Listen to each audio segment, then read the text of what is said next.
Welcome to the deep dive. You're probably here because you want to really get a grip on important financial ideas, but quickly. That's the goal. Today, we're digging into something pretty fundamental. US GAAP financial statements, how they're built, how they're presented. Right, the basics of the structure. We've got some good sources here. Yeah, and our mission really is to pull out the essentials, what statements are needed, what time periods they cover, the big rules on policies and disclosures, basically give you the context without drowning you in details. Exactly. Think of it as a shortcut to understanding that financial language, at least how U.S. companies use it. We'll hit the key takeaways from the material. Okay, let's get started. The sources kick off with what actually makes up a full set of financial statements under US GAAP. ASC 205-1045-1A is mentioned. So what are those 5 core statements we should look for? Okay, yeah. So if you're looking at a full set, you expect 5 things. First, the balance sheet. That's your snapshot of financial position at the end of the period. Right, assets, liabilities, equity. Exactly. Second, earnings or net income for the period. Sometimes this is presented on its own. Sometimes it's part of the statement of comprehensive income. Okay. Which brings us to number 3, comprehensive income itself. This captures all those non-owner changes in equity. Could be 1 statement, could be 2. Got it. Fourth, the statement of cash flows. Pretty self-explanatory, tracks the cash coming in and going out. Crucial one. Definitely. And 5th, the statement detailing investments by and distributions to the owners during that period, sometimes called the statement of changes in equity. Okay, 5 key pieces. Now, for people tracking public companies, does this line up with what the SEC requires? Because they have their own rules, right? That's a great point. And yes, largely it aligns. The material points out that ASC 205 and the SEC's Regulation SX, specifically 401, are generally consistent. And really. Well, yeah. It's worth remembering the SEC can add extra requirements on top of GAAP for public companies, for investor protection. So GAAP is the foundation. But there might be incremental SEC rules too. Okay, good to know. There's also this concept mentioned early on about materiality and applicability. It sounds simple, but what does that mean in practice when we read these statements? It's actually pretty important. Yeah. Materiality just means, is this information significant enough to potentially influence a decision by someone reading the report, an investor, a lender? So if it's tiny, it might not need its own line item. Exactly. Or a detailed footnote, unless maybe a specific rule demands it. And applicability is even more straightforward if a rule or transaction type just doesn't apply to the company's business. They obviously don't report on it. Right. It stops the statements getting cluttered with irrelevant stuff, helps you focus on what actually matters for that specific company. Signal over noise. Makes sense. Okay, next up, reporting periods. The sources stress comparative statements. Why is seeing, say, 2 or 3 years side by side so much better than just the latest year? Oh, it's hugely important. It gives you context, right? Like watching a film instead of just seeing one still frame. Looking at data over several years lets you spot trends. Is revenue growing? Flat? Shrinking? Are costs going up?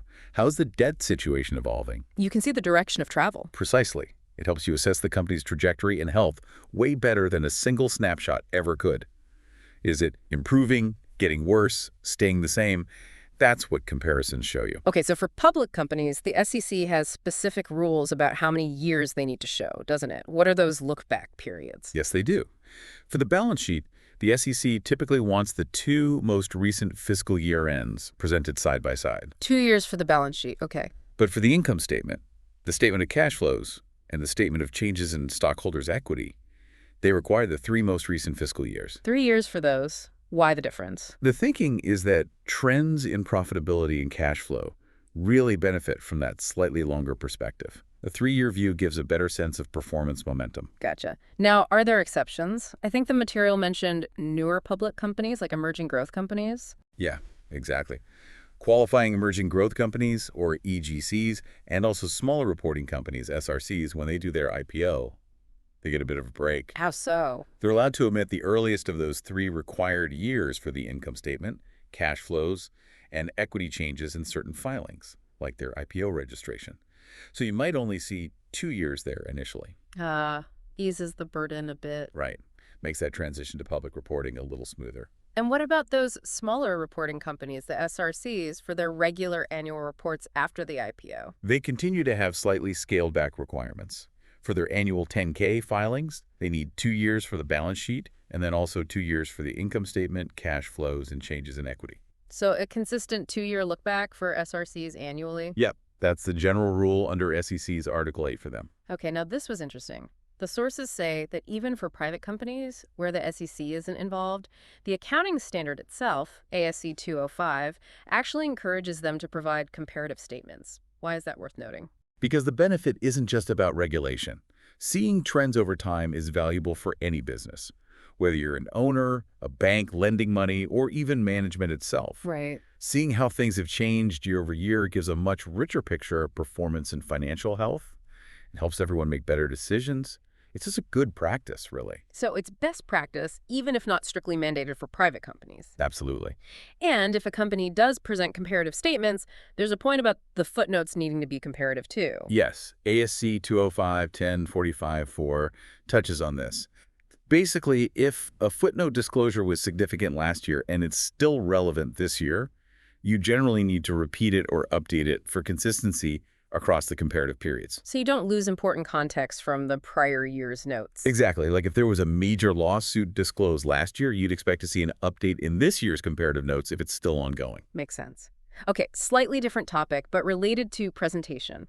Chronological ordering, like which year comes first in the columns. Ah, right. The SEC doesn't actually dictate whether the most current year has to be on the left or the right in the main statements. You see both approaches. Oh, okay. So companies can choose. For the main statement columns, yes. But the SEC does emphasize consistency, especially within tables. SAB Topic 11E says that any tabular data, whether in the main statements or the footnotes, should use a consistent left-to-right chronological order. Meaning, if you have a table showing something over, say, 2023, 2024, 2025, it should always be presented in that order, or maybe 2025, 2024, 2023, consistently throughout the entire filing. You can't mix it up. Ah, so once you pick an order for tables, stick with it. Precisely. It sounds minor, but it really helps avoid confusion when someone's trying to track trends across different tables or notes. Clarity is key. Consistency again. Okay, let's talk about the basis of presentation. What's the main rule here? The absolute foundation is SEC Regulation SX4 ASA 1A1. It mandates that financial statements filed with them must follow U.S. Generally Accepted Accounting Principles, US GAAP. Unless you're a foreign private issuer, they have the option to use IFRS, International Financial Reporting Standards. Okay. And can companies sneak non-GAAP numbers into these main statements? No. Regulation SK Item 10E specifically prohibits putting non-GAAP measures in the primary financial statements filed with the SEC. They can provide supplemental non-GAAP info elsewhere with reconciliations and explanations, but the core statements themselves must be pure GAAP. Got it. And some companies actually state this adherence to GAAP explicitly in their notes. They do.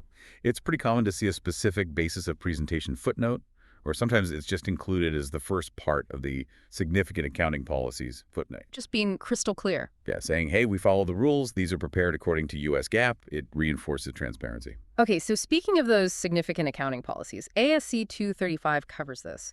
What's the main thrust of that standard? What do companies have to tell us? The core idea from ASC 235-1053 is that companies need to identify and clearly describe the accounting principles they used and the methods they used to apply them, especially where those choices materially affect the numbers, the financial position, cash flows, results of operations. So explaining the how and why behind their accounting choices. Exactly, especially when those choices could significantly change how you interpret their financial story.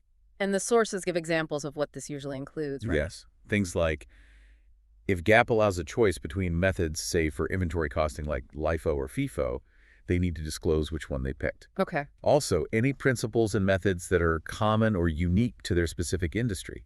Think about how airlines account for maintenance, perhaps. Right. Industry specifics. And also any unusual or innovative ways they might be applying GAAP. Maybe a new complex revenue stream requires a specific policy explanation. It sounds like management has to make a call on what's significant enough to disclose here. Definitely. It involves judgment. Management needs to think about, the nature of their operations, the complexity, and really what information users, investors, creditors would find most important for understanding the statements. So it's tailored to the company and its users. It should be, yes. Yeah. And ASC 235 allows flexibility in how it's presented. It could be a standalone note. Often it's note 1 or note 2 are integrated.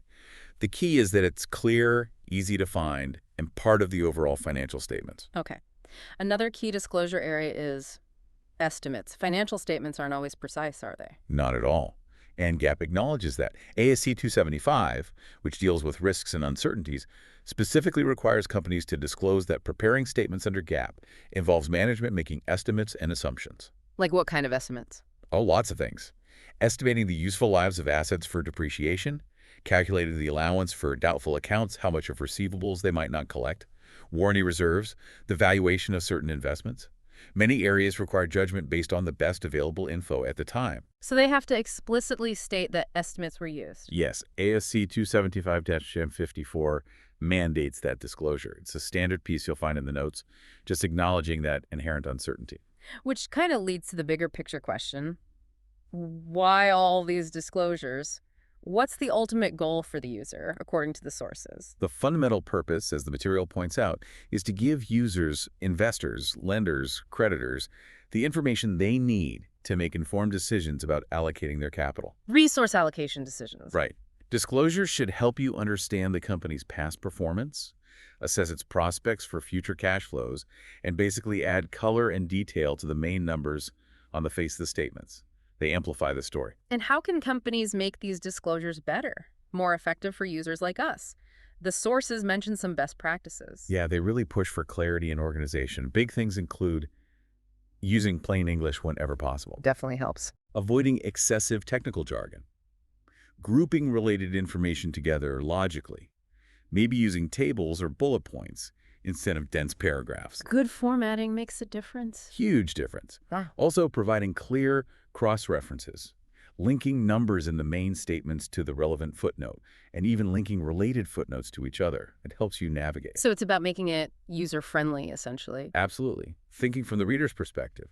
The idea is to use good judgment to figure out what's really relevant, balancing the cost of providing the information with the benefit it gives to users. It's a balancing act. It is. But the push is definitely towards more effective, decision-useful disclosure, not just checking regulatory boxes. Well, this has been really useful, I think. We've covered a lot of ground on US GAAP presentation, the 5 key statements, why comparative data over multiple periods is so vital. Right, the different requirements for public versus the encouragement for private companies. The importance of consistency in things like chronological order, stating the basis of presentation. And those crucial disclosures about significant accounting policies and the unavoidable use of estimates. And finishing up with that push towards making disclosures genuinely effective and clear for the people actually reading them. Yeah, hopefully this gives everyone a solid framework, a kind of shortcut to understanding how this financial information is structured and why. Definitely. So as a final thought for everyone listening, as you look at financial reports from now on, maybe consider this. With the growing demand for transparency and understandable information, how might these principles of effective disclosure we talked about evolve even further? How can they get better at serving the needs of all the different stakeholders out there? That's a great question to ponder. The landscape is always changing. Something to think about. Thanks for joining us on the Deep Dive.